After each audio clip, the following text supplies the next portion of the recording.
કેમ છો ફ્રેન્ડ્સ? મજામાં?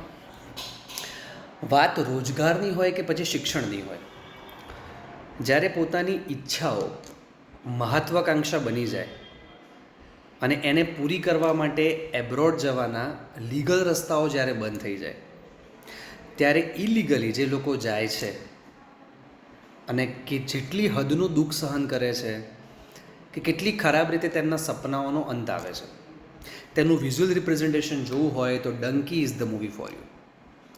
પિચ પરફેક્ટ કાસ્ટ, સ્ટોરીનો પ્લોટ એકદમ અદ્ભુત છે, બેકગ્રાઉન્ડ મ્યુઝિક અને સોંગ્સ મૂવીને બહુ જ સ્મૂથલી આગળ લઈ જાય છે.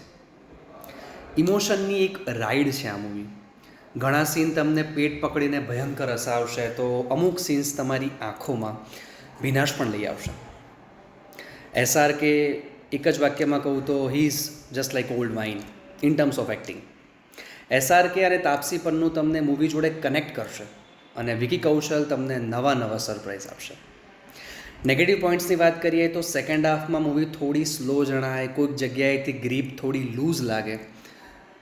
વિઝાને રિલેટેડ શાહરૂખ ખાનના જે ડાયલોગ્સ છે એ તમને થોડા બાલિશ પણ લાગી શકે. પણ ઓવરઓલ લોજિકલી એક સુંદર મજાની મૂવી બનાવવાનો પ્રયત્ન થયેલો છે અને બહુ ટાઈમથી કોઈ ફેમિલી મૂવી નથી આવી. So if you are planning for a family movie, so Dunki is good for you. અને જો તમને આવા મૂવીઝના રિવ્યૂ ગમતા હોય તો મેસેજ ચોક્કસથી કરી લેજો. દરેક મૂવીનો રિવ્યૂ આપવાનો પ્રયત્ન કરીશ. Thank you.